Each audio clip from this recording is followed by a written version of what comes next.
The Appalachian Mountains run from the hollows of northern Georgia up through the ridgelines of Pennsylvania and beyond, one of the oldest and most heavily forested mountain chains in North America,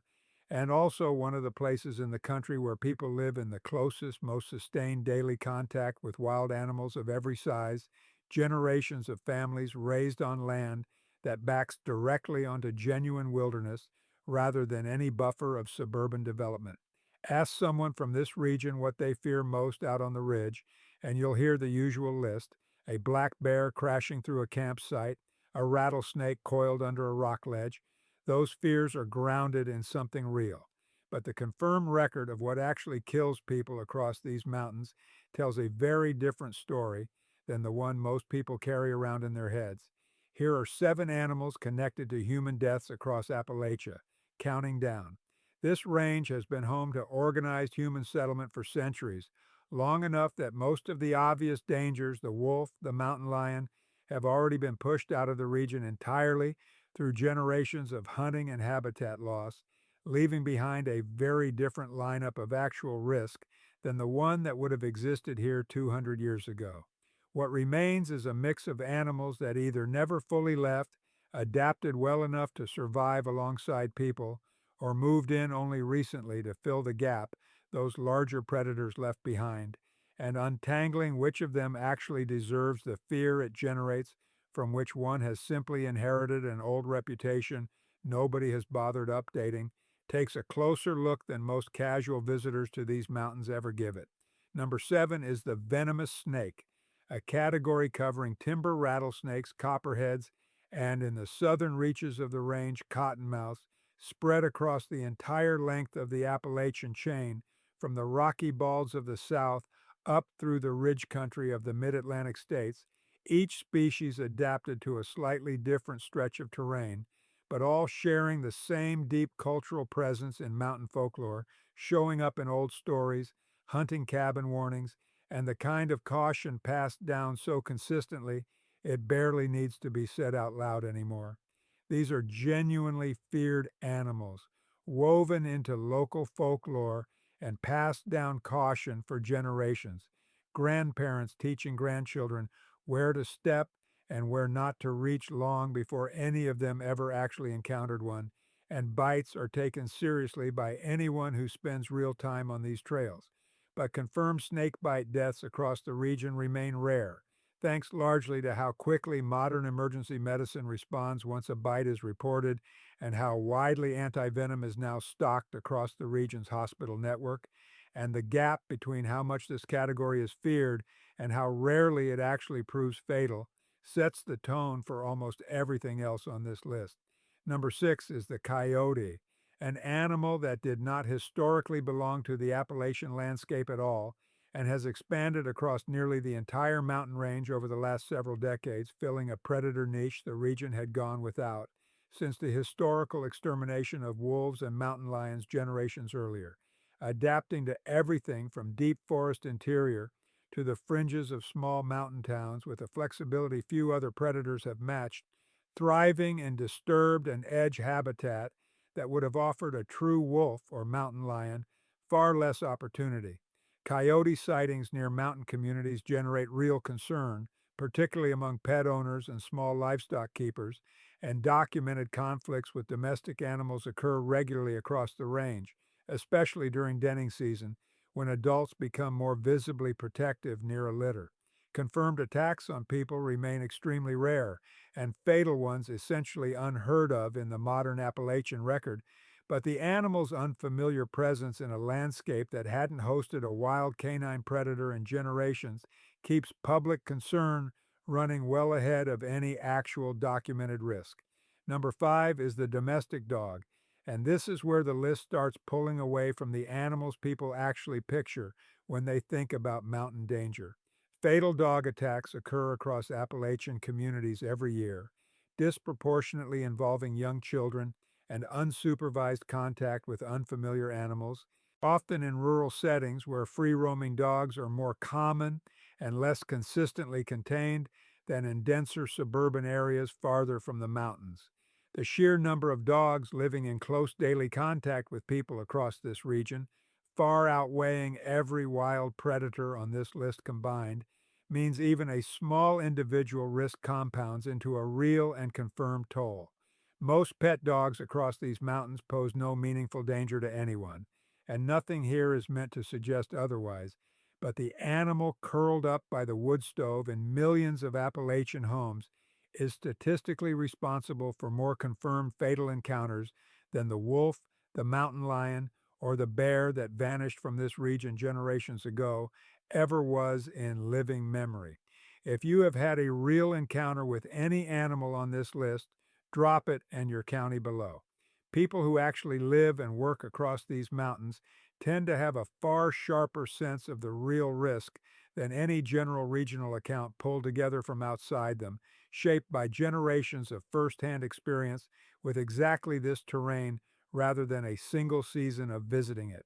Number four is livestock, cattle, and horses specifically, animals central to the small farms and homesteads scattered through Appalachian hollows and valley bottoms for generations, working land passed down through families who have raised animals on the same steep, uneven pasture their grandparents worked before them, terrain that rarely offers the flat, gentle grazing ground found on larger commercial farms elsewhere in the country. Large animal handling remains a genuinely dangerous routine activity on working farms throughout the region. Kicks, trampling, and crush injuries occurring during ordinary daily chores, loading a trailer, working a narrow stall, moving animals through a gate on ground that rarely offers the flat, even footing larger commercial operations elsewhere in the country take for granted, far more often than most people outside farming life would ever guess.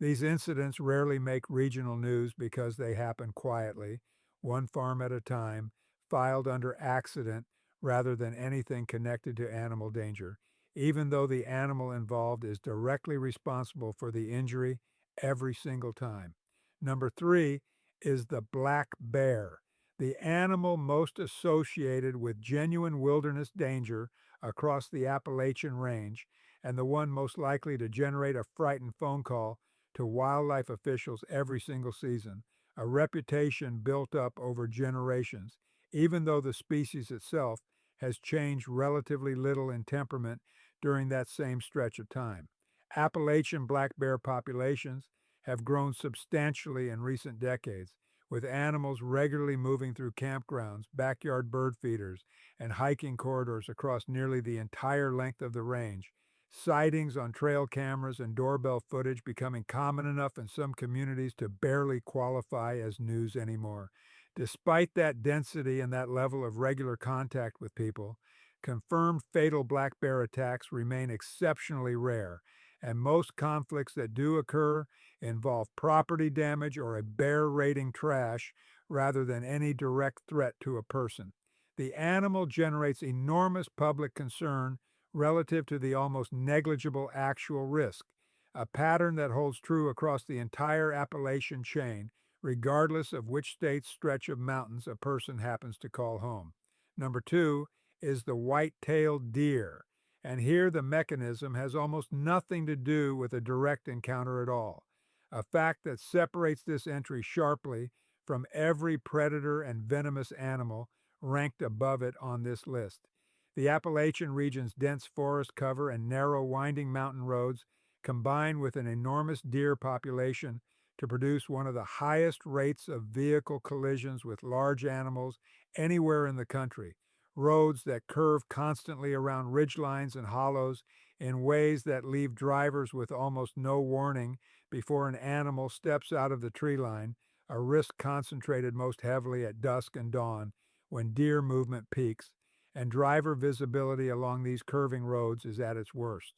Most of these collisions cause vehicle damage and nothing more, but a meaningful share every year result in serious injury or death, particularly during the fall rutting season when deer become far more likely to bolt across a road without warning, chasing or fleeing another deer without any regard for oncoming traffic. Because these collisions are treated as an ordinary seasonal hazard rather than a genuine animal danger, the connection between the deer grazing at a tree line and the fatal outcome down the road rarely gets made the way a bear encounter or a snake bite immediately would, which brings this list to number one, and it is smaller than every single animal ranked above it, small enough that most people never even feel it land before it has already done its work. The tick, specifically the black-legged tick, responsible for transmitting Lyme disease and several other serious illnesses, is connected to more confirmed Appalachian deaths and long-term health consequences than every other animal on this entire list combined, a fact that surprises almost everyone who assumes the region's most feared wildlife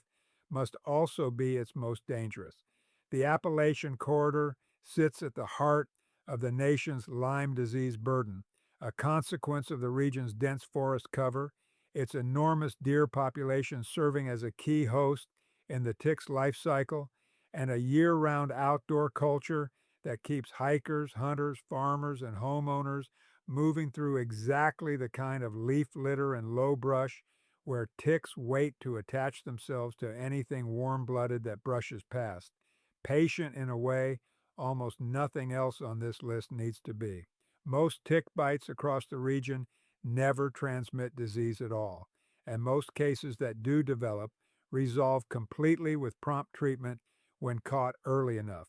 But untreated or misdiagnosed infections can progress to serious cardiac, neurological, and joint complications, and in rare but well-documented cases prove fatal, particularly when early symptoms are dismissed as something else entirely: a flu, general fatigue, unexplained joint pain, or when a tick attaches somewhere the person never thinks to check until symptoms have already begun to escalate.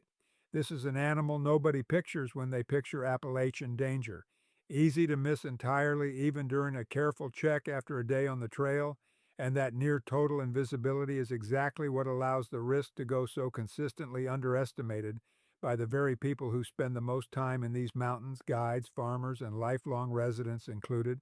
The tick's advantage over every other animal on this list has nothing to do with strength, speed, or venom potency in any dramatic sense. It comes entirely from patience and near total invisibility, a creature small enough to go completely unnoticed for hours while attached, waiting quietly rather than announcing its presence the way a rattlesnake's warning or a bear's crashing approach through underbrush always does. That patience is the entire strategy, and across an outdoor culture as deeply rooted as Appalachia's, hunting, farming, fishing, hiking, gardening, wood gathering, it is a strategy that gets tested against an enormous number of people every single week of the warmer months, far more consistently than any single encounter with a bear or a snake ever could be. That is the pattern worth sitting with across this entire list.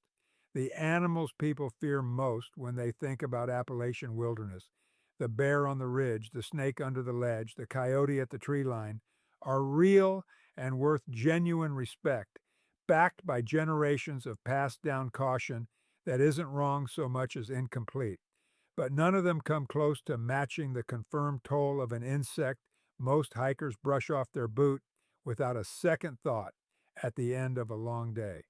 Every animal on this list plays a role in one of the oldest, most intact forest ecosystems left in the eastern United States, and none of them deserve to be reduced to a simple villain just because the numbers land where they do. But if this list proves anything, it is that the animals Appalachian communities fear the most and the animals actually responsible for the region's confirmed toll are more often than not two very different lists, separated by a gap small enough to fit on the head of a pin and land on the back of your neck without you ever noticing it happened, riding home on a pant leg or a jacket collar long after the hike itself is over. If you want more of these overlooked regional patterns brought into the light, subscribe and stay close, because the next entry on a list like this might already be closer to your own trailhead than anyone watching expects.